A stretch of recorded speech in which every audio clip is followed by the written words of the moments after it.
બધા આ રૂમમાં કદાચ અત્યારે behind the scene behind the camera બી જેટલા લોકો છે ને એ બધા પાસેથી કંઈક ને કંઈક શીખવાનું મળે છે. સ્ટેજ પર ફ્રેશર હો કે કદાચ બહુ એક્સપિરિયન્સિંગ કરો, તમારી બોડી લેંગ્વેજ, તમારા જેસ્ચર, તમારા પોસ્ચર, તમારો ટોન, તમારો અવાજ એટલો કોન્ફિડન્ટ લાગવો જોઈએ ને એમ કે બાપુ आना देवो तो एंकर તમને ના મળે. પછી પહેલે से मतलब ये बकबक करने का शौक था जो अभी मैंने कंटिन्यू रखा है. તમારું એકદમ તમારા મગજ પર તમારું કંટ્રોલ હોવું જોઈએ કે મારી સાથે કદાચ 5 મિનિટ પહેલા બી કાંઈ પણ થયું છે, બરાબર છે, એ ઓન સ્ટેજ તમારા મોઢા પર તમારા ફેસ પર ના દેખાય. તમે ગમે એટલા દુઃખમાં હો ને, તમારી અત્યારે જોબ એ છે કે તમારે આ બધાને ખુશ રાખવાના, એના માટે જ એને તમને બોલાવે. આ જોઈને તમે ક્યાં કરી શકો, તમે જ્યારે તમારા પેરેન્ટ્સને પ્રાઉડ ફીલ કરાવો ને, બરાબર, એને તમારા નામથી એને જ્યારે પ્રાઉડ ફીલ થાય ને, બરાબર, ત્યારે તમને એ કામ કરવાની બી આ પાડશે. સર અગર તમારા પાસે એક એવી સુપર પાવર હોત આમ એક મસ્ત મજાની, તો એન્કરિંગ અને ઇવેન્ટ પ્લાનિંગ સિવાય તમે એવું કયું પ્રોફેશન હોત કે ઓક્યુપેશન હોત તમે પ્રિફર કરતી? એના ગમે આટલા લોકોનો પ્રેમ મળે પડે, એના માટે તમારે ડેઈલી તમારી જાતને તમારે અપગ્રેડ કરતું રહેવું પડે ઈચ એન્ડ એવરી ડે. આજે હું આટલા વર્ષનો થયો પછી મને એમ થાય કે હું હવે શાંતિથી બેઠો એમ કરું તો ના થાય. હજી બી મને એવું થાય કે હું આમ મૂકી દઉં, આમ ઠેકડા મારી લઉં, આમ નચાવી લઉં, આમ નચો કરી લઉં. એ એનર્જી તમારામાં હોવી જ જોઈએ કોન્સ્ટન્ટ, તો જ તમે કામ કરી શકો. ગુડ સર, બટ હવે આમ મારા મગજમાં ફરી આમ ધડકતો ભડકતો એક ક્વેશ્ચન ઉભો થયો. ખબર નહીં આજે कुछ अलग ही मूड में लग रहा है यार. હવે સર આવું બોલે ને ત્યારે છે ને મારે આમ જવું પડે, ये कौन सा क्वेश्चन था, ये मुझे तो पता नहीं. કે સર તમે જેમ કીધું ઇવેન્ટ્સમાં ઓપિનિયન્સ દેવા પડે કે લેટ્સ વેલકમ આ સ્ટાર કપલ એક્સેટ્રા એક્સેટ્રા, તો ઘણી વખત સર ઓપિનિયન્સ એ આવતા હોય છે કે લોકો પૂછશે કે ભાઈ what is the your point of view, what's your point of view in this situation. તો એવા કે તમારા સ્પાઇસીએસ્ટ ઓપિનિયન્સ હોય કે એવા એક હોય કે જે તમે મનમાં આવ્યા હોય બટ સામે બોલ્યા પેલું ના કહીએ ને કે કપલ આવે છે ને આપણે આમ આટલા બધા વખાણ કરી નાખ્યા, બટ એમાં તો શું વખાણ કરવા જેવું કઈ છે જ નહીં. એવું પૂછવા માંગે છે સર. એટલે જો ક્યારેક એવું બી થતું હોય કે તમે આમ બ્રિજ એવો બાંધી દીધો હોય ને એમની પેલા કે હવે આ આવે છે, હવે ફલાણું છે, હવે ઢીકણું છે, એકચ્યુઅલમાં તમે જો ને ત્યારે તમને મનમાં તો મારાથી થોડુંક વધારે બોલાઈ ગયું આમ તમારે. બટ સી હવે ભાઈ એમાં કી બોલે ને કે ભાઈ અમે ઇસી બાત કરો પૈસે મિલ જાય. તમારા મોઢામાં મીઠાશ હોવી જોઈએ, તમે એકદમ કેમ બઢાવી ચડાવીને વાત કરો છો, તમે માહોલને કેમ લાઇટ રાખો છો, તમે લોકોને કેમ હસાવી શકો છો. અને મેં એક જ વસ્તુ શીખી છે કે તમે તમારા મોબાઈલમાં ડેઈલી આજે જેટલા બી પર્સન તમારી સામે બેઠા છે એ બધાના મોબાઈલમાં ડેઈલી 500 શાયરી આવે છે, બરાબર છે. તો તમારે જાજુ હવે કોઈને સાહિત્ય, હવેના જમાનામાં છે ને જાજુ કોઈને સલાહ, જાજુ કોઈને સાહિત્ય કે જાજુ કોઈને ભાષણ નથી ગમતું, બરાબર. કારણ કે બધા પાસે એનું પોતાનું એટલું નોલેજ એની અંદર ભરેલું છે ને, તમે એને કહેવાનું મને આ ખબર છે ભાઈ તું આરે વાત દે, બરાબર.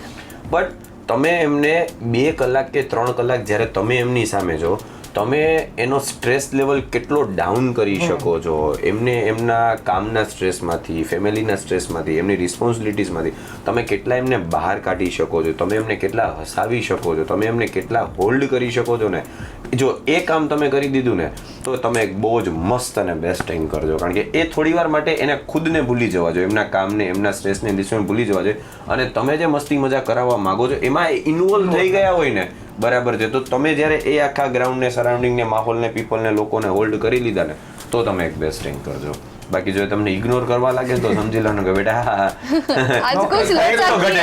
आज कुछ लोचा किया है. ડર કમોલ ચાલે થતું હોય. આ બી હું એક્સેપ્ટ કરું છું. બધા જ દિવસ સરખા ના હોય, બધા જ દિવસ. ઘણી વખત મને ખુદને આફ્ટર ઇવેન્ટ એવું થતું હોય કે યાર આજે મેં બહુ જ ખરાબ કામ કર્યું છે. એટલે અને એક ખરાબ કામ છે ને એ ઓડિયન્સ સુધી ના પહોંચ્યું હોય, એમને તો તમે જે કરીને જાઓ છો ને એમને સારું જ લાગવાનું છે કે વાહ બહુ જ મજા આવી. કારણ કે આફ્ટર ઇવેન્ટ ઘણા બધા લોકો તમને મળવા આવતા હોય, નંબર્સ એક્સચેન્જ કરવા આવતા હોય, સેલ્ફી ક્લિક કરાવવા આવતા હોય, તો ત્યારે એમને તો એ કામ ગમ્યું જ છે. બટ ડીપ ડાઉન તમને ખબર છે કે આજે જે હું જે 100% મારું આપું છું ને એ આજે એનું 100% નું 50% બી મેં માંડ આપ્યું છે.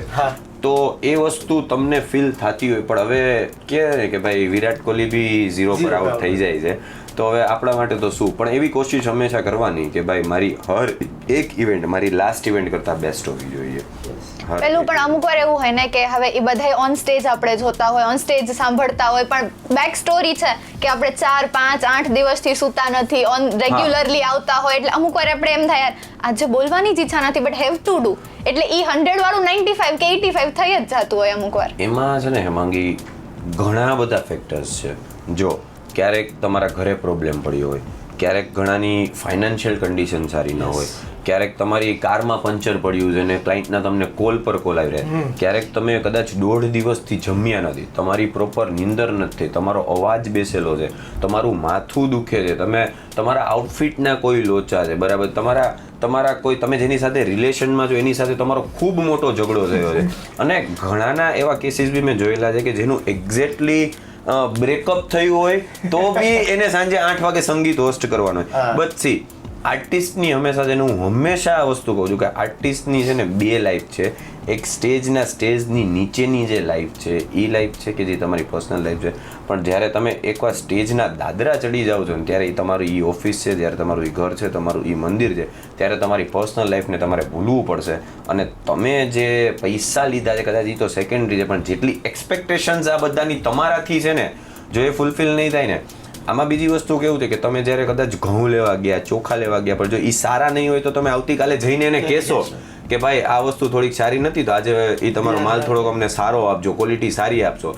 પણ આજે તમારાથી સંગીત એમનું સારું હોસ્ટ નથી તો તમે એમ નહીં કહી શકો યાર અરે છોડ ને યાર આજ મેરા મૂડ નહીં યાર, એ સંગીત હમ કલ હોસ્ટ કરતે બેટર લક નેક્સ્ટ ટાઈમ તમે નહીં કહેવાય. આમાં બેટર લક નેક્સ્ટ ટાઈમ નથી. એટલે આવર વર્ક ઇઝ લાઈક કે હર વખતે ફર્સ્ટ ટાઈમ જ છે, every time first time live છે આપણું કામ છે ને, આનો ક્યારેય રીટેક નથી. અત્યારે ભલે આપણે જે કન્વર્શન કરી હતી કદાચ આમાં બી ભૂલ હશે તો આપણે રીટેક કરી શકીએ, પણ ઓન સ્ટેજ તમારું કોઈ જ રીટેક નથી. એટલે સૌથી પહેલું છે કે આમાં તમારી પ્રેઝન્સ ઓફ માઇન્ડ, તમારું એકદમ તમારા મગજ પર તમારું કંટ્રોલ હોવું જોઈએ કે મારી સાથે કદાચ 5 મિનિટ પહેલા બી કાંઈ પણ થયું છે, બરાબર છે, એ ઓન સ્ટેજ તમારા મોઢા પર તમારા ફેસ પર ના દેખાય. તમે ગમે એટલા દુઃખમાં હો ને, તમારી અત્યારે જોબ એ છે કે તમારે આ બધાને ખુશ રાખવાના, એના માટે જ એને તમને બોલાવેલા છે. અને આપણે તો કેવું છે કોર્પોરેટ જેવું તો હોય નહીં કે આપણે 365 દિવસ સરખા માણસોની હારે કામ કરી છીએ.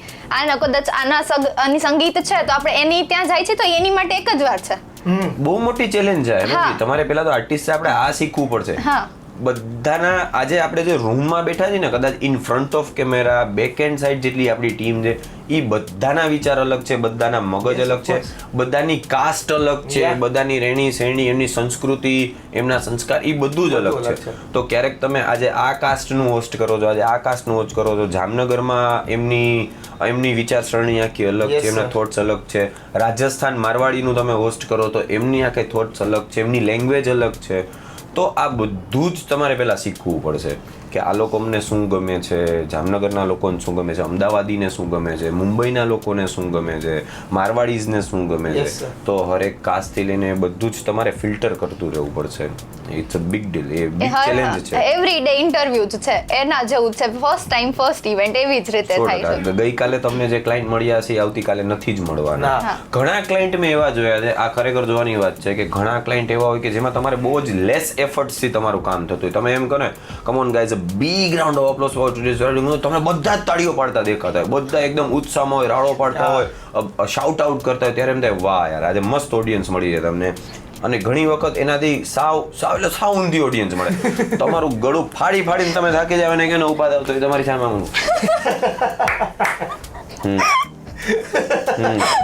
ત્યારે આપણે એમ થાય કે આની પાસેથી કઈ મારે 25-50 હજાર લેવાના છે, મારે 5-25 માગે છે કે આની સાથે મારે કઈ બીજો મોટો પ્રોબ્લેમ છે, તો તમે એને ગમે એટલું કરો, ગમે એટલું બોલો તો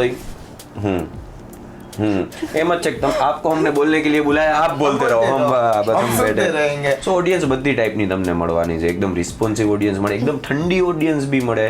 પણ હવે આર્ટિસ્ટ તરીકે, એન્કર તરીકે તમારું એ જ કામ છે કે એ ઠંડી ઓડિયન્સને બી કેવી રીતે તમે એકદમ લાઈવ બનાવી લો ને એનર્જેટિક બનાવી દો, એ જ તમારું કામ છે. અને કદાચ મેં આ ફિલ્ડમાં આવ્યા પછી એ જ ચેન્જ કર્યું કે કઈ રીતે ઇવેન્ટમાં એનર્જી લઈ આવી, કઈ રીતે બધાને હોલ્ડર નવા ટાસ્ક કરાવવા, નવી ગેમ્સ, ક્રાઉડ કંટ્રોલથી લઈને બધું જ. તો એક છે ને એક સાહિત્ય ને આ બધાથી શાયરીઓથી મેં અલગ એક આખું લાઈવ અને એનર્જેટિક માહોલ સાઈડ બધું સેટ કર્યું એટલે થોડોક ડિફરન્સ ક્રિએટ થયો માર્કેટમાં. થાય જ છે ને. ઓબ્વિયસલી થાય. અત્યારે anchor Bhavin Soni is just not a name, it's a brand for everyone. Thank you actually brand છે वो ને आप सब नहीं तो बनाया है. ખાલી જામનગર માટે નહીં, તમે રાજકોટ, અમદાવાદ જ્યાં જ્યાં ઇવેન્ટ્સ કર્યા છે ને બધા જ લોકો સેમ વસ્તુ કહે છે. આમાં તમારે મેં જ કીધું ને પહેલાં હંબલ કે ક્યાંક ને ક્યાંક તમારું ગમે એટલું હાર્ડવર્ક છે બરાબર છે, પણ સાથે ભગવાનની દયા છે, બધાના આપણી પાછળના સપોર્ટ એટલા છે અને બધાનો પ્રેમ. હવે આ ચીજ હું પહેલી જ ઇવેન્ટથી બધા સાથે જો પ્રોબ્લેમ ક્રિએટ કરતો ગયો કે મને ઇવેન્ટ પ્લાનર સાથે ડખો થાય છે, મને સાઉન્ડવાળા સાથે બી પ્રોબ્લેમ છે, મને મંડપવાળા સાથે બી પ્રોબ્લેમ છે, તો આજે હું આ લેવલે ના હોત. જ્યારે બધા હળીમળીને પ્રેમથી એક ટીમ સાથે કામ કરો છો ને ત્યારે આજે કોન્સ્ટન્ટ મેં એક વસ્તુ બહુ જ જોયેલી કે 2 વસ્તુ મેં નામ એવા ટેક્સ જોયા કે સિઝન એન્ડ ઓફ સિઝન. હા, આવું ક્યારેય હોતું જ નથી બરાબર છે. તમે જો સારી રીતે કામ કરો ને તો તમને ઓફ સિઝનમાં બી કામ કરવાના છે, બટ એ કામ અલગ અલગ હોય. કદાચ આ વેડિંગ સિઝન છે અને વેડિંગ સિઝન ના હોય તો ઓફ સિઝનમાં બર્થડે છે, બેબી શાવર છે, કોર્પોરેટ છે, ક્લબના ઇવેન્ટ છે, ગેટ ટુગેધર છે, school, college, fashion show, culture show, festival events બહુ બધું છે. પણ સિઝન અને ઓફ સિઝન એ ક્યારેય હોતું જ નથી. જો તમે બહુ જ કોન્સ્ટન્ટ કામ કરો છો ને તો તમારા બધા જ દિવસ સરખા છે. એ તો છે, એમાં ના નહીં સર કે ભાઈ તમારા પાસે આવડત હોવી જરૂરી હા, છે કઈ રીતે કાઢી શકો એક્ઝેક્ટલી. કે how you are managing the things. Perfect. હવે ફરીથી થોડોક ઇન્ફોર્મલ સવાલ. આજે બહુ હોમવર્ક કરીને આવ્યો છે. એકદમ પ્રોપર હોમવર્ક. આ તો સર હજી અમુક ક્વેશ્ચન તો યાદ નથી રહેતા. તમારી જેમ જ ઘણી વખત હું ભૂલી જાઉં છું કે આમ કેમેરા કોન્શિયસ થઈ કે નહીં આમ ધ્યાનથી બેસવાનું છે. મારું બી એવું જ છે. તમે મને આ કેમેરાની સામે બોલવાનું કહો ને તો મારા માટે બહુ જ અઘરું છે. ઘણી વખત કોઈ આપણે બ્રાન્ડ પ્રમોશન માટે રીલ્સ બનાવતા ને એમાં મને પરસેવો છૂટી જાય, એમાં મારે રીટેક કરાવવા પડે. પણ એ જ વસ્તુ સ્ટેજ પર હો એકદમ લાઈવ હો તો હું મારી મસ્તી, મારી મોજમાં, મારા ફ્લોમાં જતો હું. એવું છે. એમાં બી ફોટા જ પાડવાના. આપણે ઇવેન્ટમાં ફોટોગ્રાફરને લઈ ગયો ઈ કે આમ કરો આમ કરો, કેન્ડિડેટ એટલા પરફેક્ટ આવી જાય ને કોઈક બ્રાન્ડ શૂટમાં ગયું કે આઉટફિટનું કોલેબોરેશન છે, ત્યાં પોઝ જ ના આવે. પોઝ જ ના આવે. તમારે ઘણી બધી વસ્તુ, કારણ કે એ થોડું સ્ક્રિપ્ટેડ છે બરાબર છે. અને હું તો એમ કહું જે એન્કરને સ્ક્રિપ્ટની જરૂર પડે ને એને હજી બહુ તૈયારીની જરૂર છે. તમારા હાથમાં સ્ક્રિપ્ટ જ ના આવવી જોઈએ. એ બધી જ સ્ક્રિપ્ટ તમારે તમારા મગજમાં છે, માઇન્ડમાં છે કે આ એક પણ ફિલર જ્યારે આવે છે, જ્યારે બી એમ સમજો કે કદાચ કાંઈ બી વસ્તુનો પ્રોબ્લેમ થયો. આજે સમજો આમાં ઘણી બધી એવી વસ્તુ છે કે પ્રોબ્લેમ થતો, બ્રાઇડ ગ્રૂમની એન્ટ્રી કરવામાં વાર છે, સાઉન્ડમાં કાંઈ પ્રોબ્લેમ થયો, માઇકમાં કાંઈ પ્રોબ્લેમ થયો, તો ત્યારે તમારી પાસે હોવું જોઈએ કંઈક કરવા માટે. તમારી પાસે બેકઅપ હોવું જોઈએ. ઇન્ટરેક્શન ઓડિયન્સ સાથે શું કરવું, કઈ નાની એવી ગેમ રમવી, શું ટાસ્ક તમે કરાવી શકો છો, આ બધું હોવું જોઈએ. કારણ કે આમાં જ વાંધો હોય જ્યારે તમે હોમવર્ક ના કર્યું હોય, જ્યારે તમારી પાસે તમારું પ્રેઝન્સ ઓફ માઇન્ડ ના હોય, તમારી તૈયારી પૂરી ના હોય ને ત્યારે આ વસ્તુનો જે ફિલરમાં જે ગેપ આવી જાય ને એ બહુ જ ખરાબ લાગે. એટલે બધી વસ્તુ તૈયારી સાથે જવાનું જે બી કામ કરો છો. એવું અમુક વાર થયું હોય ડીજે વાળાનું આમ ફૂલ ઓડિયન્સ એકદમ ફોર્મમાં નાચે છે, એકદમ હાઈ પીક ઉપર છે અને શોર્ટ સર્કિટ બધું બંધ થઈ ગયું. ત્યારે શોર્ટ સર્કિટ આપણા મગજમાં થઈ જાય કે ઓફ ક્યાં માઇક એક ચાલુ છે બાકી બધું બંધ છે. બધું બંધ છે. મારે એવું થયું છે. ઇફ એ કેસ તમારી સાથે થયું હોય તો તમે શું કરો એવી સિચ્યુએશનમાં? પણ આ જ કરવું પડે કે લાઈક ઓડિયન્સ છે ને એનું ધ્યાન છે ને ત્યાં બહુ ના જાય ને એ વસ્તુ તમારે ધ્યાન રાખવાનું છે. એમને એ વસ્તુમાંથી ડિસ્ટ્રેક્ટ કરી દેવાના છે કે આ વસ્તુ એકચ્યુઅલમાં થઈ છે બરાબર છે. એની સાથે તમે કોઈ વાત કરો, એમની ગમતી વાત કરો, આજના માહોલની વાત કરો, આજનું જે કાંઈ બી ફંક્શન છે એમની વાત કરો. એમને કોઈ એવા ટાઈમે ઓન ધ સ્પોટ તમે ટાસ્ક કરાવી દો. પણ એ ટાસ્ક કેવો હોવો જોઈએ કે 1 મિનિટનો 2 મિનિટનો કે ફટાફટ પ્રોબ્લેમ સોલ્વ થાય ને ત્યાં સુધીમાં બધા લોકો બી ત્યાં ને ત્યાં માહોલ મારી હોલ્ડ થયેલા. નકર કેવું થાય કે હજી તમે કીધું એ પ્રમાણે કે ડીજે બહુ મસ્ત મજાનો માહોલ બનાવ્યો છે, બધા સેન્ટર ઓફ સ્ટેજ છે, આવું કંઈક થાય તો બધા સ્કેટર્ડ થઈ જવાના છે, વયા જવાના. પણ એ વયા ના જાય ને ત્યાં ઉભા રહીએ ને બસ એ એન્કરનું કામ છે. એટલા માટે આ તો હવે ખબર નહીં ગુરુ શિષ્યની જોડીએ જરાક ઇન્ફોર્મલ ક્વેશ્ચનથી બચાવ. સર અગર તમારા પાસે એક એવી સુપર પાવર હોત આમ એકાદ મસ્ત મજાની, તો એન્કરિંગ અને ઇવેન્ટ પ્લાનિંગ સિવાય તમે એવું કયું પ્રોફેશન હોત કે ઓક્યુપેશન હોત તમે પ્રિફર કરતી? તો હું રિલાયન્સ ટેક ઓવર ના આવો સુપર ક્યું મતલબ છોટા ક્યું સોચને કા તો હા અંબાણીની જગ્યાએ આપણે હોત એવું. બટ સી એવું નથી. મેં એન્કરિંગ પહેલા, ઇવેન્ટ મેનેજમેન્ટ પહેલા, ઘણું બધું કરેલું છે કે જોબ બી કરેલી છે બેંકમાં. હું મારી ખુદની શોપ છે મારા ફાધરની, ત્યાં બી હું બેઠો. બટ એક હોય ને કે જેનો આર્ટિસ્ટિક માઇન્ડ હોય ને, જેને એકવાર સ્ટેજ પર રહેવાનો કીડો ચડી ગયો હોય ને, બરાબર છે, એ વ્યક્તિ ક્યારેય છે ને 4 દિવાલની વચ્ચે ના બેસી શકે. કારણ કે તમને રોજ ટ્રાવેલ કરવું છે, તમે રોજ નવા લોકોને મળો છો, રોજ તમને નવું કંઈક એક્સપોઝર જોઈએ છે, તમને રોજ નવું શીખવું છે. આ જ્યારે તમારા મગજમાં આવી જાય ને, પછી તમે 4 દિવાલની વચ્ચે કે ઓફિસમાં બેસીને બેકએન્ડ વર્ક કોઈ ના કરી શકો. એટલે મારું બી એવું જ હતું કે હું પહેલેથી ડ્રામામાં હતો, પહેલેથી સ્ટેજ સાથે જોડાયેલો 6th સ્ટાન્ડર્ડથી નાનો ત્યારે. એટલે હવે સ્ટેજથી હું દૂર રહી જ નથી શકતો. હવે એ સ્ટેજ એક કહું છું ને, તમે કીધું પણ મારું બીજું ઘર છે સ્ટેજ. એટલે સર ઓલું તમે જે અમને વર્કશોપમાં કીધું હતું પેલું આંટીનું ને તમારું જે સિનારીઓ હતો, તમે એન્કરિંગ કર્યા હતા અને તમારા મમ્મી ઓડિયન્સમાં હતા, ઈ વાળી સ્ટોરી અમારી ઓડિયન્સને સાંભળવી છે. એકચ્યુઅલમાં એ સાચું છે, એ લાઈવ છે કે જેમ કીધું ને કે હજી પણ આપણા સમાજમાં, આપણા ઘરમાં ક્યાંક ને ક્યાંક એવું છે કે ભાઈ સિંગર ના બનાય, એન્કર ના બનાય, રિધમિસ્ટ ના જવાય. કે કારણ કે એમાં પછી એટલે એમાં એની જગ્યાએ એમના મોમ ડેડ, એમના ફેમિલી મેમ્બર્સ સાચા છે કે ભાઈ આમની પછી 5 વર્ષ પછી કે 10 વર્ષ પછી ઇન્કમ શું, ઘર કેમ ચાલશે, બરાબર છે, એવા ઘણા બધા ક્વેશ્ચન તો એમની જગ્યા પર સાચા છે. તો એવી જ રીતે મારી સાથે બેઠ્યું હતું કે ભાઈ તું એન્કર બની જઈશ તો 2 વર્ષ ચાલશે, કામ 4 વર્ષ ચાલશે, 5 વર્ષ ચાલશે, પછી શું, ઘર કેમ ચાલશે અને કેવી રીતે. તો ત્યારે મને ઘરેથી મનાઈ હતી કે ભાઈ તારે એન્કરિંગ નથી જ કરવાનું, તારે આપણો સરસ મજાનો બિઝનેસ છે તો એમાં જ સેટલ થવાનું છે. તો હું ખોટું બોલીને એન્કરિંગ કરવા જતો. ડોન્ટ ડુ દેટ, આવું કરાય જ નહીં. મેં કરેલું છે તો મારી શરૂઆત છે આવું નહીં જ કરવાનું. બટ હું ખોટું બોલીને એન્કરિંગ કરવા જતો. તો એકવાર એવું થયું કે હું મસ્ત રેડી વેડી થઈને નીકળ્યો અને મને મમ્મીએ પૂછ્યું ક્યાં જાસ. તો આઈ વોઝ લાઈક કંઈક તો બહુ ખતરનાક બાનું આપવું પડશે કે મારી ફ્રેન્ડની બર્થડે પાર્ટી છે બસ, એટલે બારે જાય છે ડિનરમાં, ને બર્થડે પાર્ટી કમ્પ્લીટ કરીને આરામથી આવું છું. મને કે ઓકે ડન. અને એ હતું એક્ઝેક્ટલી અમારા સોની સમાજનું, અમારું કાસ્ટનું ફંક્શન. હવે એ હું ભૂલી ગયો કે મારા મમ્મીને બી આવવાનું થશે, એટલે હું ખોટું બર્થડે પાર્ટીનું કહી અને હું ગયો હતો. અને ત્યાં હું મારા સમાજનું એક અમારું ફંક્શન હતું સોની સમાજનું, ત્યાં હોસ્ટ કરતો હતો. અને મને ખબર જ નહીં કે મારા મમ્મી જ ઓડિયન્સમાં છે.